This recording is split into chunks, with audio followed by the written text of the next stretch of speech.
हाँ भाई, good morning everyone. चलो शुरू करते हैं। ओके, करें शुरू।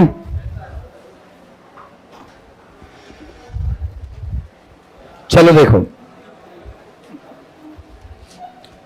शीट नंबर कौन सी चलेगी? 5। इसमें कितने क्वेश्चंस हो गए? 3 हो गए। अच्छा, ये चौथे नंबर का क्वेश्चन है, इनकॉमियम। अच्छा, कौम यानी क्या होता है? जैसे किस कौम से हो तुम? कौम यानी होती है बिरादरी। क्या होती है?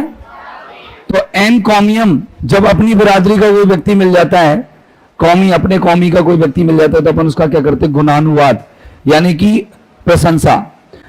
एनकॉमियम का मतलब होता है गुणानुवाद, गुणों का अनुवाद करना, या गुणानु, हिंदी थोड़ी सी गड़बड़ है मेरी, गुणानुवाद। और इसको अपन ये कह सकते हैं प्रशंसा, एक प्रकार की प्रशंसा कह सकते हैं। इसको इंग्लिश में बोलते हैं अपलॉज, APPLAUSE, अपलॉज। इसके अलावा मीगर, मीगर यानी क्या होता है? अल्प, अल्प या कम, अल्प या कम, अल्प या कम।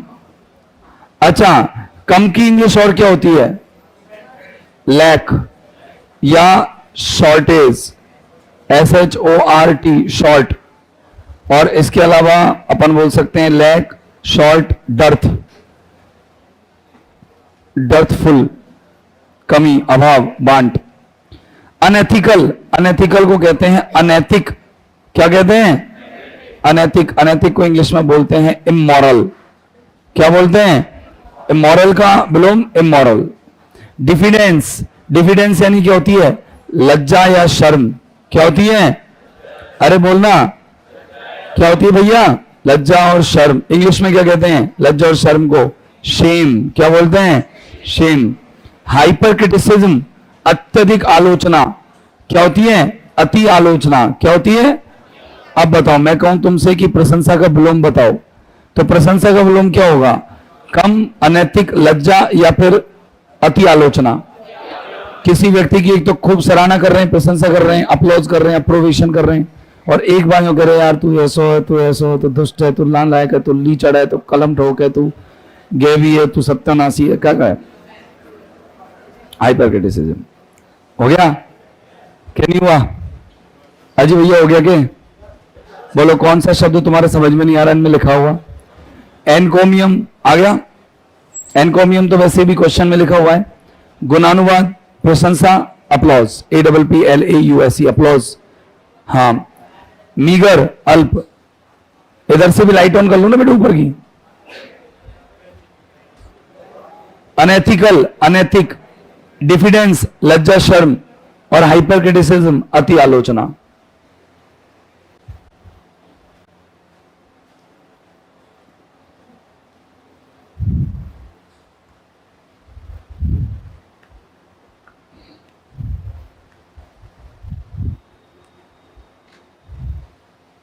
कल से पहले से कॉपी में लिख के लाया करो वर्ड्स।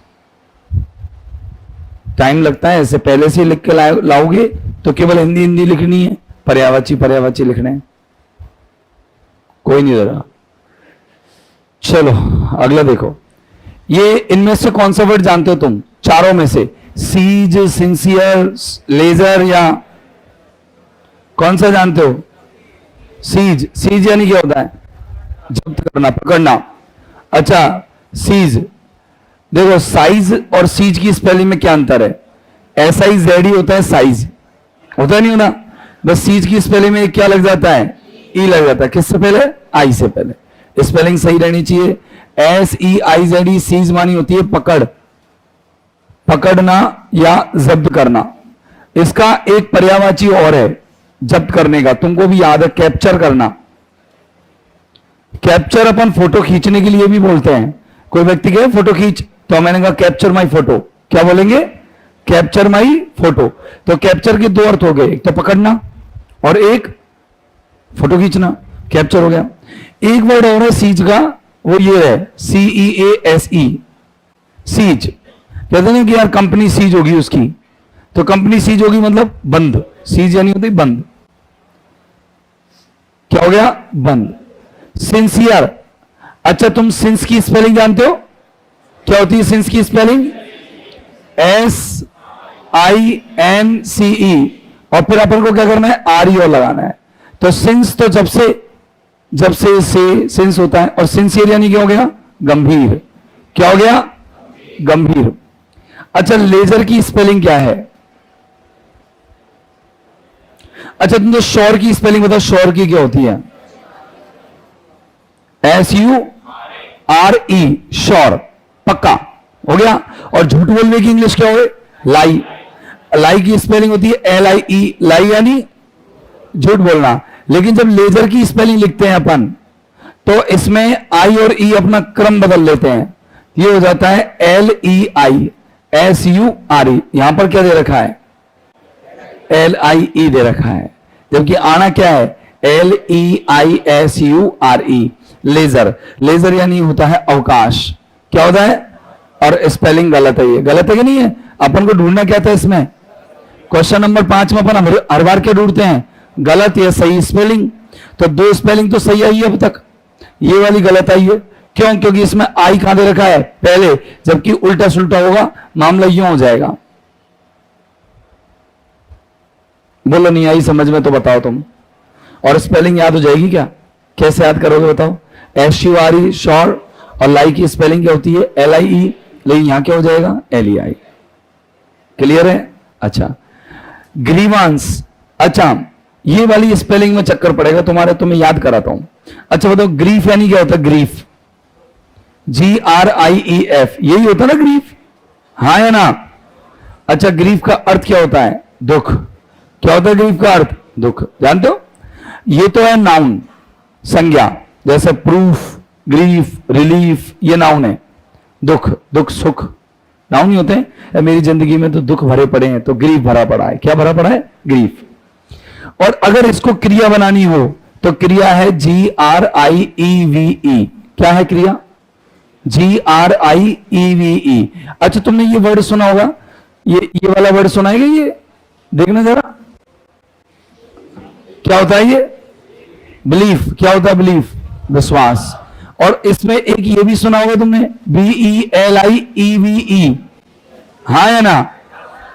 चलो मैं बता रहा था ग्रीफ, GRIEF, ग्रीफ यानी क्या होता है?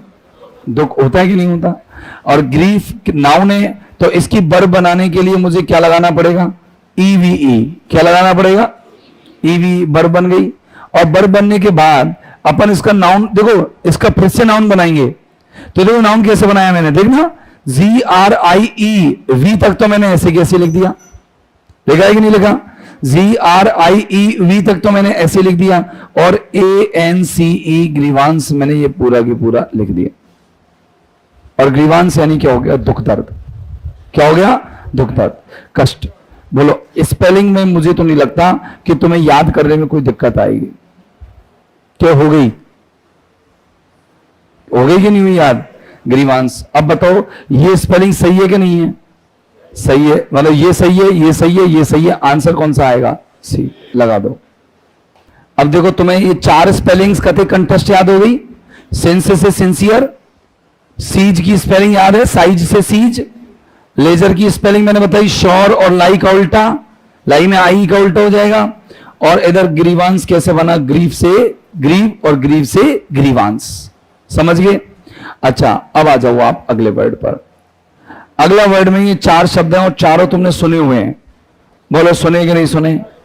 बोलो बोरो यानी क्या होता है? बोरो यानी क्या होता है? उधार लेना। सुनो ROY रो, रो यानी क्या होती है? रो के 2 अर्थ होते हैं। देखो ROW रो, रो मानी होती है कतार, क्या होती है? पंक्ति। ऐसे बोल रहे रो लगा, लाइन लगा, लाइन लगा, लाइन लगा, तो लाइन लगा तो मतलब रो लगा।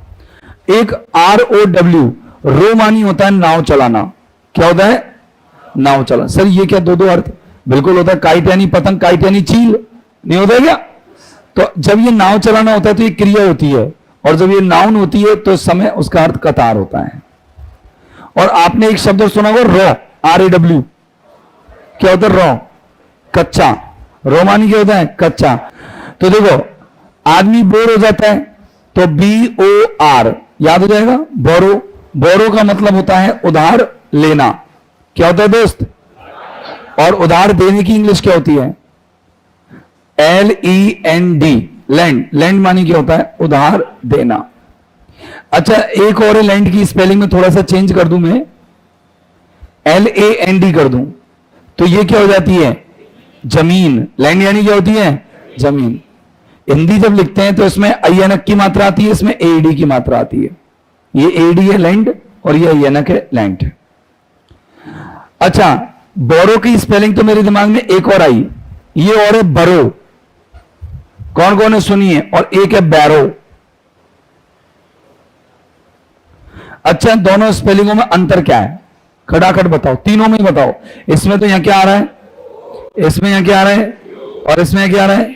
चलो बताओ। BURROW, बरो यानी क्या होता है? अरे खरगोश जिस बिल में रहता है ना, खरगोश जिस बिल में, जमीन के अंदर ही रहता है खरगोश। एक बिल बनाता है खरगोश के पंजे खट खट खट खट खट खट खट, छोटे छोटे से आगे से होते हैं, पीछे बड़े बड़े पैर होते हैं, खट खट खट खट क्या कर देता है वो? एक बिल बनाता है। तो जिस बिल में वो खरगोश रहता है उसको कहते हैं अपन बरो। क्या कहते हैं? बरो। ये होता है खरगोश का बिल। क्या होता है ये? खरगोश का बिल। ये रीजनिंग में काम आ सकता है तुम्हारे। शेर की गुफा को कहते हैं डेन, DEN। क्या कहते? केव कह दो, डेन कह दो। और इधर खरगोश की जो गुफा या खरगोश का जो बिल होता है उसको क्या कहते हैं? बरो, है ना। और जो चूहे का बिल होता है उसको बिल बोलते हैं। बैरो, बैरो यानी होता है ढेर। बैरो यानी होता है ढेर। जैसे मान लो अपन गांव में क्या करते हैं? गोबर बीनते हैं, सॉरी अपन नहीं बीनते हैं। गांव में क्या होता है कि घर में जो भैंस गाय जो भी पाल रखे होते हैं वो गोबर होता है। गोबर को महिलाएं इकट्ठी करके और वहां पर मिट्टी करकट सबको एक साथ तगारी में भर के और उसका कूड़ा बनाती है। बाहर घर के बाहर ले जाकर के कोने में उसको पटक देती है। धीरे धीरे धीरे धीरे वो कूड़ा बहुत बड़ा जम जाता है। उसको क्या कहते हैं? घूरा। उसको क्या कहते हैं? घूरा। और वो घूरा जो है वो क्या कहलाता है? बैरो। क्या कहलाता है? बैरो। ऊंचा सा ढेर सा जो है वो बैरो कहलाता है। इसके अलावा अलाउंस, ये तो बहुत आसान वर्ड है। अलाउ तो सब जानते ही हो। अलाउ कैसे बना? AL + LOW, लो। अब मैंने कहा ऑल यानी सभी, लो मानी लो, तुम तो सभी लो। इसका मतलब हमने सबको क्या दे दी? अनुमति।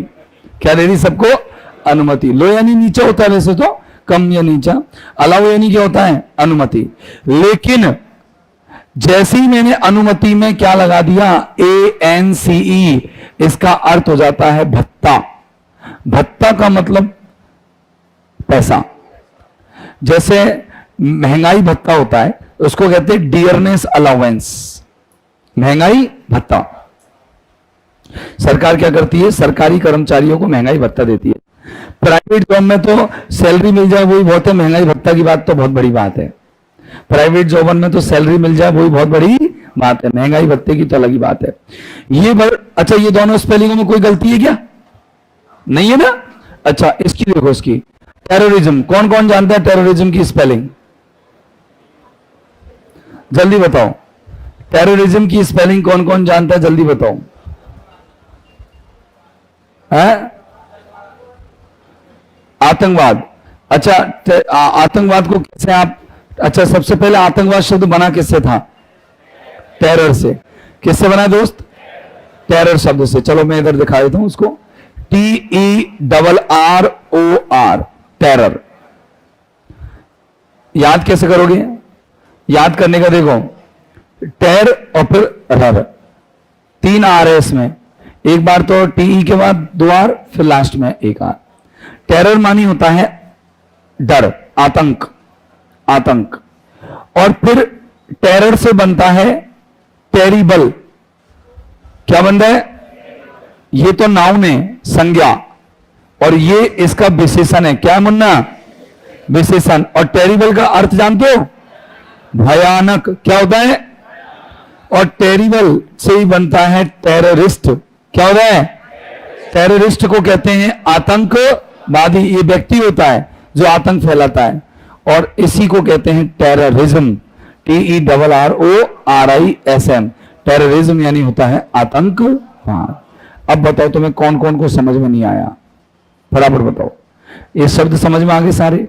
अच्छा, ये वाली स्पेलिंग सही है क्या? TERRORISM सही है। नीचे वाली देखो, अलॉटमेंट। अच्छा, अलॉटमेंट की स्पेलिंग 1 मिनट में याद नहीं हो जाए तो तुम बताना। लास्ट में तो क्या लगेगा? MENT। सब जानते हैं एडवर्टीजमेंट, एंटरटेनमेंट, एंजॉयमेंट, सब में MENT लगता है। AL, ऑल, ऑल यानी सब। लॉट, LOT, लॉट, सभी के भाग्य के अनुसार क्या होगा? मेंट, अलॉटमेंट, मतलब सभी के भाग्य के अनुसार आवंटन हो जाता है। अलॉटमेंट यानी होता है आवंटन। तो स्पेलिंग के साथ करोगे AL प्लस LOT, तो L 2 बार आएगा, T तो 1 ही बार आएगा। यहां पर T 2 बार दे रखा है और L 1 बार दे रखा है, अलॉटमेंट। तो ALLOTMENT, अलॉटमेंट यानी क्या होता है मुन्ना? आवंटन। क्या होता है? आवंटन। तो आज अपन ने कितने शब्द पढ़ लिए? 3। फटाफट देख लो। आ जाओ, नया टॉपिक डाल दो, heading topic number 2।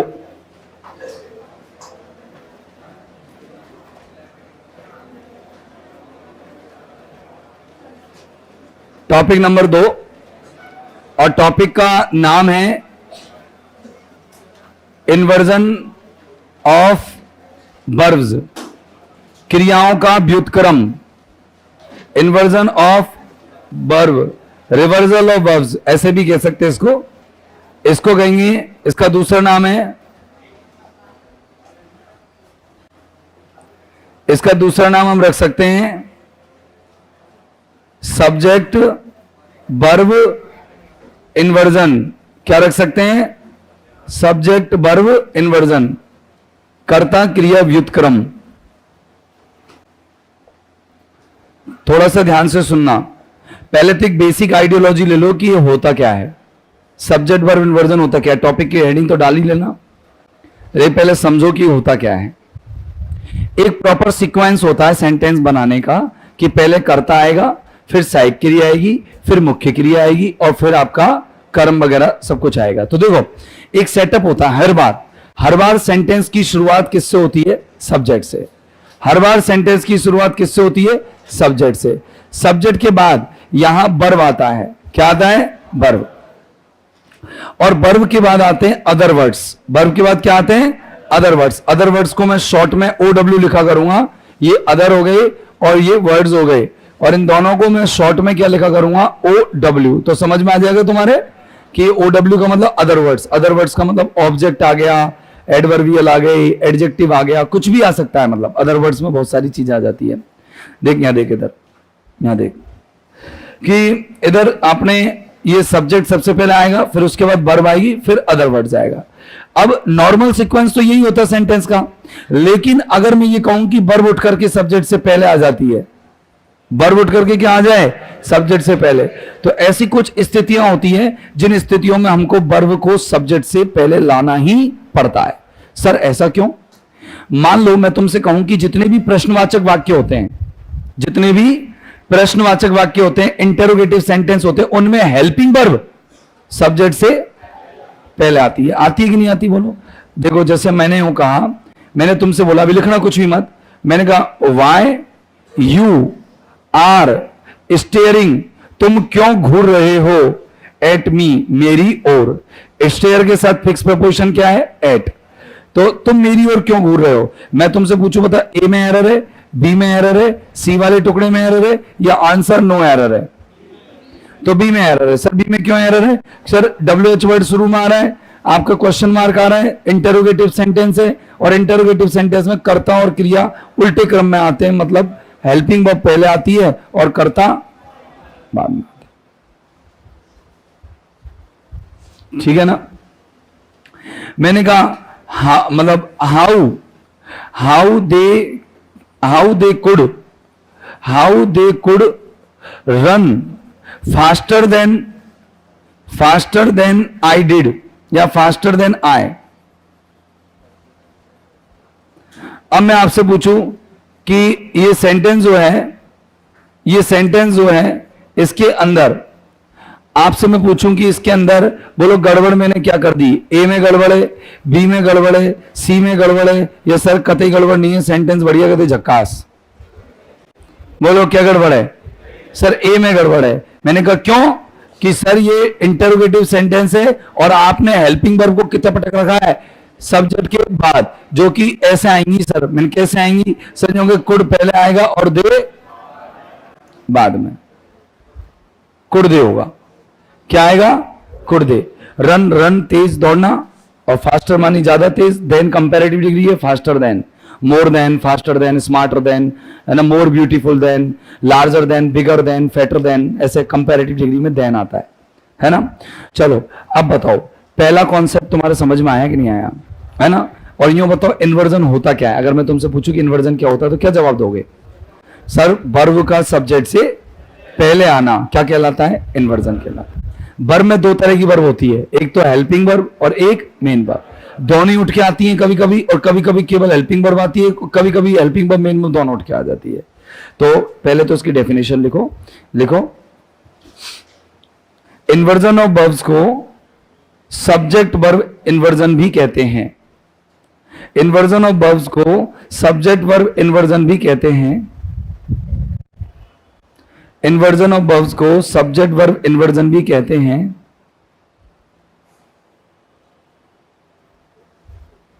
Subject verb inversion भी कहते हैं।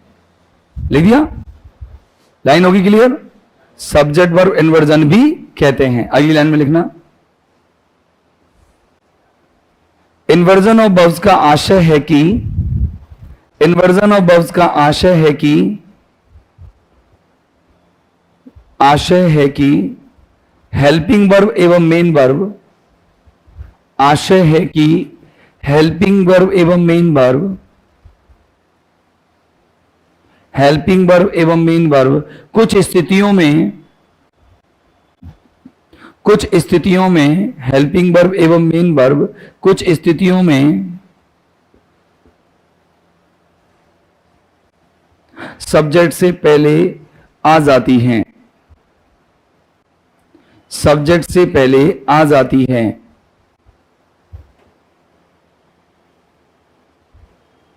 सब्जेक्ट से पहले आ जाती हैं। ओके, अगला लाइन लिखना स्टार लगा के। इन्वर्जन ऑफ वर्ब्स को निम्न कॉन्सेप्ट्स के माध्यम से समझा जा सकता है। इन्वर्जन ऑफ वर्ब्स को निम्न कॉन्सेप्ट्स के माध्यम से समझा जा सकता है।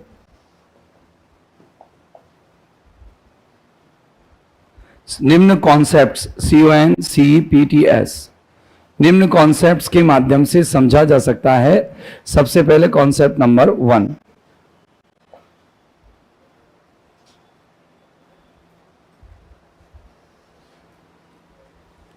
ठीक है, लिखो। पहले देखो, पहले समझ लो ये मैंने क्या लिखा है बोर्ड पर, देखना जरा। असर्टिव क्या लिखा है? गधे की स्पेलिंग क्या होती है? ASS, फिर क्या आएगा? ERT, फिर क्या आएगा? IV। याद हो जाएगी स्पेलिंग। आस, अर्ट और इव, असर्टिव। असर्टिव का मतलब होता है दो तरह के वाक्य, एक तो होता है अफर्मेटिव और एक होता है नेगेटिव। बोलो असर्टिव का मतलब क्या होता है? दो तरह के वाक्य, एक तो सकारात्मक वाक्य और एक नकारात्मक वाक्य होते हैं। दो तरह के वाक्य है ना। उनमें क्या होता है? उनमें एक फिक्स पैटर्न होता है कि सब्जेक्ट आएगा पहले, फिर हेल्पिंग वर्ब आएगी, फिर मेन वर्ब आएगी और फिर अदर वर्ड्स आएंगे। राइट या रॉन्ग? यही पैटर्न होता है ना। अच्छा, फिर अदर वर्ड्स आएंगे। अदर वर्ड्स को मैं शॉर्ट में OW लिख दूं, चलेगा? अच्छा, जैसे एक एग्जांपल है, मैंने कहा Rahul is writing a letter. Rahul क्या कर रहा है? एक लेटर लिख रहा है। अच्छा, राइटिंग में डबल टी तो नहीं आएगा? आएगा। आप सोच रहे हो राइटिंग में नहीं आता बेटा डबल टी, क्योंकि राइट में लास्ट में ई होता है, जब ING लगाते हैं तो ई हट जाता है, डबल टी नहीं होता है। डबल टी होता है रिटन में। क्या होता है डबल टी? रिटन में होता है। राइटिंग में कभी डबल टी नहीं होता है। बोलो क्लियर है मामला है? क्यों नहीं होता है? क्योंकि यहां पर जब स्पेलिंग क्या होती है राइट की, WRITE, जब ING लगाते तो ई हट जाता है, फिर कोई डबल नहीं होता। ING लगाने पर डबल वही होते हैं जो अंत में केवल एक व्यंजन और एक स्वर हो, जैसे कट, CUT, तो कट में लास्ट में एक ही तो क्या है, व्यंजन है T, और एक ही स्वर है U, तो जब अपन ING लगाएंगे तो कट में क्या हो जाएगा, डबल T, CUTTING, कटिंग। सुना है ना? पुटिंग, हिटिंग, बैटिंग, सेटिंग, जो भी है। अब देखो, ये अपन ने एक सेंटेंस लिखा, अब आप देखो इसमें सब्जेक्ट कौन है, राहुल, और ये हेल्पिंग वर्ब आ रही है इसके बाद, राहुल के बाद आ रही नहीं आ रही, यस और नो, और ये कैसा है, ये आपका मेन वर्ब है। जब इसी क्रम में सेटअप होता है सेंटेंस, तो इसे कहते हैं अपन पॉजिटिव सेंटेंस। कैसा सेंटेंस? अच्छा, अब दूसरा सेंटेंस आता है नेगेटिव सेंटेंस। नेगेटिव सेंटेंस का पैटर्न क्या होता है कि सब्जेक्ट आ रहा है, फिर क्या आ रही है, हेल्पिंग वर्ब, फिर क्या आ रहा है, नॉट या फिर नेवर, ठीक है ना, नॉट और नेवर, फिर आता है आपकी मेन वर्ब, और मेन वर्ब के बाद नेवर भी छोड़ो, नॉट ही लिख दो तुम तो बस, मेन वर्ब, और मेन वर्ब के बाद आते हैं अदर वर्ड्स। जैसे मैंने एक एग्जांपल लिखा, मैंने कहा कि Priya has not done her work completely, कि प्रिया ने अपना काम पूर्ण रूप से नहीं किया है। अब सुन लो मेरी बात ध्यान से, इस सेंटेंस में अच्छे से नजर मारो और देखो यहां पर हेल्पिंग वर्ब पहले आ रही है कि सब्जेक्ट के बाद आ रही है, सब्जेक्ट के बाद, और बीच में कौन आ रहा है, और ये क्या है, डन। तो कहने का मतलब मैं तुमसे कहूं कि बेटा एक बार बताओ, हेल्पिंग वर्ब और मेन वर्ब सब्जेक्ट के बाद कब आती है? खट से जवाब आएगा सर अफर्मेटिव और नेगेटिव सेंटेंस में। जो दोनों को मिलाकर क्या बोल सको तुम, असर्टिव सेंटेंस में। कहां आती है? असर्टिव। मैं तुमसे कही यार असर्टिव सेंटेंस में हेल्पिंग वर्ब मेन वर्ब कितना है, जो सर सब्जेक्ट के बाद। कहां आती है? सिस्टमेटिक वे में सेंटेंस आता है, subject, helping verb, main verb, other words, subject, helping verb, not, main verb, other words. बोलो कोई दिक्कत तो नहीं है? हाँ, तो लिखो, पहला कॉन्सेप्ट लिखो, असर्टिव सेंटेंसेस में, असर्टिव सेंटेंसेस में, असर्टिव सेंटेंसेस में, असर्टिव सेंटेंसेस में हेल्पिंग वर्ब एवं मेन वर्ब,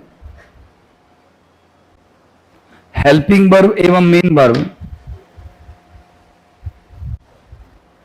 कौन कौन से वर्ब? हेल्पिंग वर्ब एवं मेन वर्ब किसके बाद आते हैं? हां, सब्जेक्ट के बाद आते हैं। नोट डालो इसके नीचे, असर्टिव सेंटेंस से आशय अफर्मेटिव एवं नेगेटिव वाक्यों से है। असर्टिव सेंटेंसेस से आशय अफर्मेटिव एवं नेगेटिव वाक्यों से है। असर्टिव सेंटेंसेस से आशय अफर्मेटिव एवं नेगेटिव वाक्यों से है।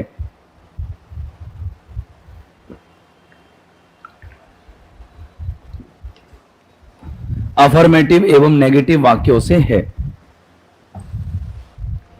हो गया? अब आपको क्या करना है, ये दोनों स्ट्रक्चर लिख करके इनके एक एक एग्जाम्पल लिखने हैं। लिख दो फटाफट से।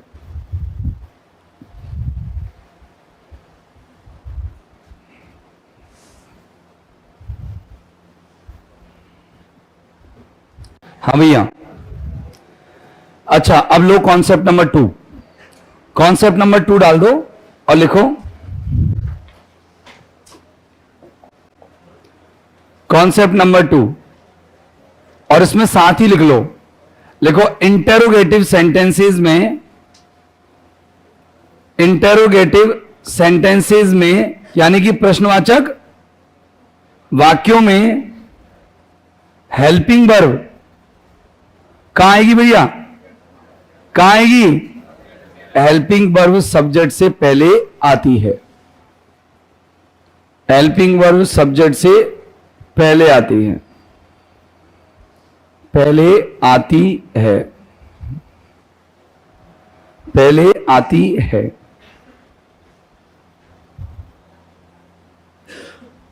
ओके, हेल्पिंग वर्ब सब्जेक्ट से पहले आती है। देखो क्वेश्चन इसका जो सेटअप है वो कैसे रहता है। सबसे पहले तो मैंने क्या लिखा है, ये WH वर्ड ऐसे लिखते हैं, W और H कैपिटल आता है। फिर देखो मैंने ये क्या लिखा है, क्या लिखा है ये, और अब ये क्या लिख रहा हूं, सब्जेक्ट। अब सुनना, थोड़ा सा ख्याल रखना कि कभी कभी हेल्पिंग वर्ब दो दो शब्दों की होती है, जैसे बी, बीन और बीइंग, ये भी आ जाता है। तो बी, बीन और बीइंग ये सब्जेक्ट के बाद आएंगे, कभी भी सब्जेक्ट से पहले मत लगाना। बात समझ लो अच्छे से, बी, बीन और बीइंग हमेशा कहां जाएंगे, सब्जेक्ट के बाद, सब्जेक्ट से पहले कभी मत लगाना। इसके बाद आपको क्या लगाना है, यहां पर मेन वर्ब, क्या लगानी है, मेन वर्ब। फिर लिखना है अदर वर्ड्स, और लास्ट में क्या आता है, इंटरोगेटिव सेंटेंस है तो क्वेश्चन मार्क। जैसे मैंने एक एग्जांपल लिखा, देखना, मैंने कहा कि वाई आर या why these books are being sold, why these books are being sold now. अब मैंने आपसे पूछा कि बता इसमें एरर क्या है, तो तुम बताओ ये क्या है, ये क्या है, WH है ना। अच्छा, इसके बाद ये दीज बुक्स क्या है, दीज बुक्स आपका सब्जेक्ट है, और आर बीइंग ये क्या है, हेल्पिंग वर्ब है, और ये क्या है, मेन वर्ब है। अच्छा बताओ अब मैं कैसे बनाऊं सेंटेंस को, मैं क्या करूं, मैं क्या चीज काटूं, बताओ जल्दी बताओ। ये सब काट दो, कहां तक, आर तक। बीइंग को कहां रखूं, माई रंदू। अच्छा बोलो कैसे करोगे, आर दीज बुक्स, बीइंग वहां की वहीं, कोई दिक्कत है नहीं है। अच्छा मैंने एक एग्जांपल लिखा, मैंने कहा how has been this tree cut without a saw, without a saw का मतलब क्या होता है, बिना आरी के। सॉ यानी होती है आरी। अच्छा सॉ का खेल देखो, सी यानी होता है देखना, क्या होता है, देखना। इसकी सेकंड फॉर्म क्या होती है, सॉ। ये क्रिया की कौन सी फॉर्म भी है, सेकंड, देखा। और SAW एक संज्ञा भी है जिसके दो अर्थ होते हैं, आरी और अलमारी, आरी और अलमारी। तो जब भी तो बोलते हैं लोग, सेंटेंस बोलते हैं, I saw a saw in the saw, I saw मैंने देखा, अ सॉ एक आरी, इन द सॉ एक अलमारी में। बोलते हैं ना कई बार ऐसे लोग बोलते थे, I saw a saw in the saw. अब बताओ इनमें तीनों में सा का अर्थ क्या है, ठीक है ना। तो ऐसे उल्टा सुल्टा कई बार बोल देते लोग, तो अपन को अब क्लियर हो गया ये कि ये ऐसे है। अब देखो ये बताओ कि अब मैंने कोई गलती की हो तो पहले तो एक गलती बताओ, एक मिनट, ए में गलती, बी वाले पार्ट में गलती, सी वाले पार्ट में गलती, या नो एरर। सर बी वाले पार्ट में क्या गलती है भैया, कि मैंने बीन को कहां लिख दिया, सब्जेक्ट से पहले। मुझे क्या करना चाहिए था, दिस ट्री, और फिर बीन को मुझे पीछे लिखना चाहिए। बोलो अब बताओ, कोई दिक्कत हो तो बताओ, आगे बात समझ में। हाँ एक और देखो, हाँ, what will be your future, what will be your future, तुम्हारा भविष्य क्या होगा, what will be your future. मैंने कहा ए में एरर है, बी में एरर है, सी में एरर है, या नो एरर है। सर सी में एरर है। मैंने कहा क्या, कि सर ये ना, ये बी ये एक साथ नहीं आएगा, ये कहां जाएगा, पीछे, कहां जाएगा, पीछे। तो ये क्या हो जाएगा, what will your future be, what will your future be, तुम्हारा भविष्य क्या होगा।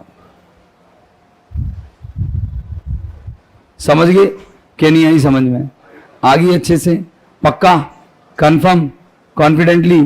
क्या क्या चीज समझ में आई जरा बताना, कि सर जो वाक्य इंटरोगेटिव होते हैं ना, उनमें हेल्पिंग वर्ब कहां आती है, और अगर बी, बीन, बीइंग आ रहे हो तो सब्जेक्ट के बाद। बोलो कोई दिक्कत तो नहीं है। अच्छा लिखो, कॉन्सेप्ट लिखो, कॉन्सेप्ट तो लिख दिए सर, साथ साथ ये लिखना है बस, ये लिखो। इसमें कुछ 15 के लगभग कॉन्सेप्ट्स हैं, तो 15 के लगभग कॉन्सेप्ट के बाद आपका इन्वर्जन पूरा हो जाता है। अच्छे कॉन्सेप्ट्स हैं, अच्छे लेवल के पढ़ेंगे अपन, ऐसे टुच्चू पुच्चू लेवल नहीं पढ़े, बढ़िया लेवल का। इससे ज्यादा इन्वर्जन कहीं होता भी नहीं होगा। मतलब ना कोई ने दिया होगा, ना कोई ने पढ़ाया होगा, ना कहीं होता होगा, अपन फुल पढ़ेंगे, बिल्कुल बढ़िया वाला। आज के लिए इतना ही बस।